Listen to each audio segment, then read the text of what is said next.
Welcome back to the program. President Trump is going to invade Venezuela. And it's not a matter of if, it's just a matter of when.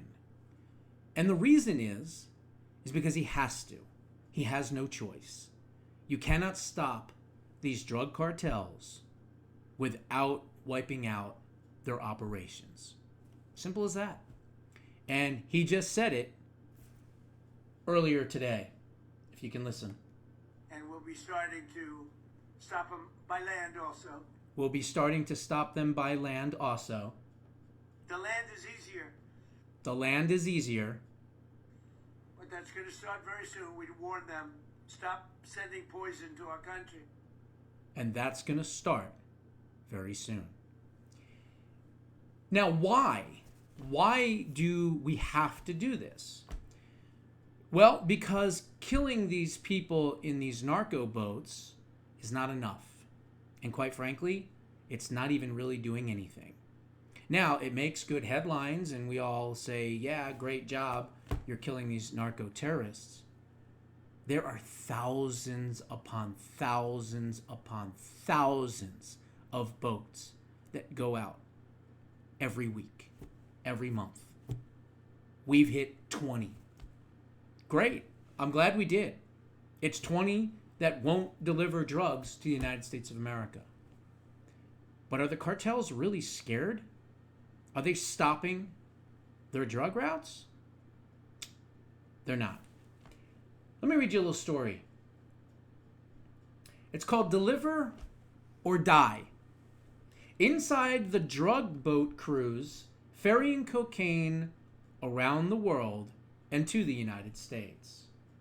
They are known as the High Seas Cowboys. And here is something you haven't heard. But this is why President Trump is going to invade Venezuela at some point.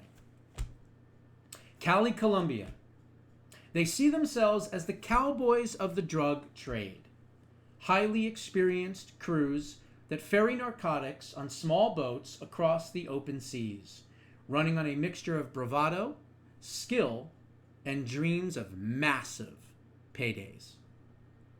Now, designated as terrorist organizations by the Trump administration, they face not only the perils of capricious seas, but now the new danger of getting blown up on the waters by the U.S. military. The trade's unofficial motto, we deliver or we die. Crazy. These men who have manned these drug boats, known as go-fasts, spoke to the Wall Street Journal describing once little-known essential parts of their business and their operations, and the narcotics trade in general.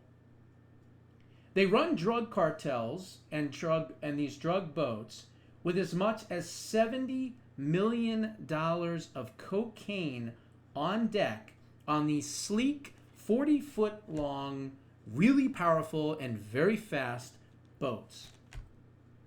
Many of these boats are built on fiberglass and they are powered by oversized outboard motors. These boats are the workhorses for the traffickers along 2,000 miles of Colombian coastline and hundreds more miles in Ecuador and Venezuela. These people are absolute experts on the sea. And most of them actually started as fishermen and were eventually recruited by the drug cartels to drive these boats. Pursuing drug cases that are so dangerous that the country's attorney generals in Colombia refuse to print the names of the people that are prosecuting them because so many of them have been murdered. They have to know everything that they're doing 100% and perfectly, said these prosecutors that refuse to give their names. They need to understand how the waves work, but more importantly, how the boat needs to be driven and how they can go about going around checkpoints. That's the other part that's important. So then it says prosecutors and former naval officials say that many of these pilots and crews on the Go Fast boats got their start again as fishermen before transitioning into smuggling drugs. The crews are usually made up of 3 or 4 men, a pilot, the most experienced one of them all, and someone that's going to be paid the most money when they deliver the drugs, a mechanic who makes sure that there's nothing wrong with the boats and that, of course, it's fueled up and it's ready to go, and then a guarantor trusted by the buyers and sellers of the drugs, and sometimes a navigator to chart these crazy waters. One Colombian pilot who plies the Caribbean said that crews look for any advantage from sailing at night or through rough weather and seas, even in storms, where Colombian government patrol boats might actually stay in port because the waters are too dangerous. However, now the U.S. military strikes. He said it's just another thing that we have to be concerned about. Before, we were worried about capsizing and drowning and being arrested. Now we're worried about being blown up. But that will not stop them. Even with the new threats, the incentives remain astronomical. The pilot said that a clean run of 2 or 3 tons can mean $100,000 for one day's work. With that kind of money at stake, he said, it would be really hard to find people not willing to take these risks, and even knowing the threats of military strikes on these boats. So I'm going to go a little bit further here. Then it says this. The ocean is a very, very, very big thing, said the pilot. These drug organizations live for their trafficking. They will continue to do this. They will not be fearful. They don't care if they get killed because the payoff is too great. In other words, they're willing to do the risk. Smuggling runs are mapped weeks ahead, the Colombian Navy says, with the cocaine often making its way north in different stages. The boat crews try to slip part of or outrun whatever Colombian and U.S. puts in front of them, coastal patrol boats and whatnot, frigates, and even helicopters that are even further out. Some crews run the entire routes themselves, from Colombia to Honduras and eventually to Mexico. 24 hours or more, depending on the size of the cargo, the power of the engines, and the weather conditions. With speed being of the essence, they don't stop for anything, not even bathroom breaks, and they are able to handle the boat, and whether it rocks forward, backwards, or almost capsizes.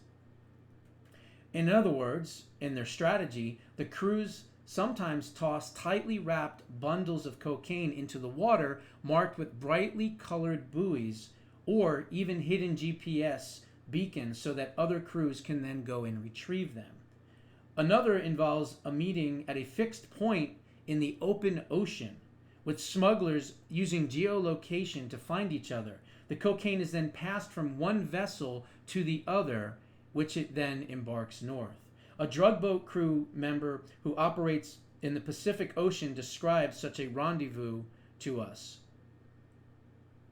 In an interview in the southwestern Colombian city of Cali, where he lives, the slim, soft-spoken 29-year-old Colombian recalled how the operation began with the speedboat shooting out of a mangrove swamp, twin 250-horsepower engines roaring as the pilot next to him gunned the craft under a night sky. The pilot kept the throttle down, never slowing down as the vessel raced offshore, far beyond the inlets where the drugs were loaded, past Colombia's territorial limits and into international waters 200 nautical miles from land. The crewman, whose job was to keep the fuel flowing into the engines, said that he scanned the horizon for Colombian Navy patrols as the boat slammed onto the water, the pilot pushing for speed in a violent ride that unnerved the crew.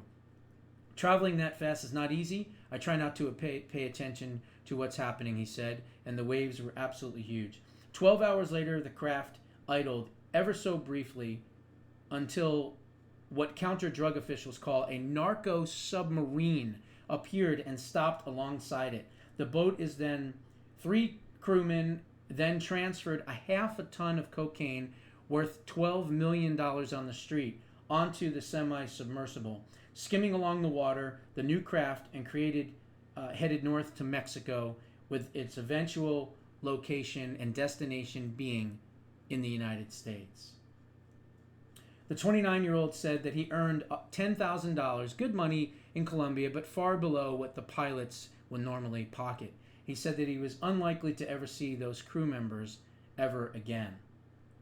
Trump and Defense Secretary Pete Hegseth have called the traffickers narco-terrorists, which of course they are, and legitimate targets as part of a strategy to choke the flow of drugs into the United States. The American military says it's killed 83 people in more than 21 boat strikes carrying their drugs.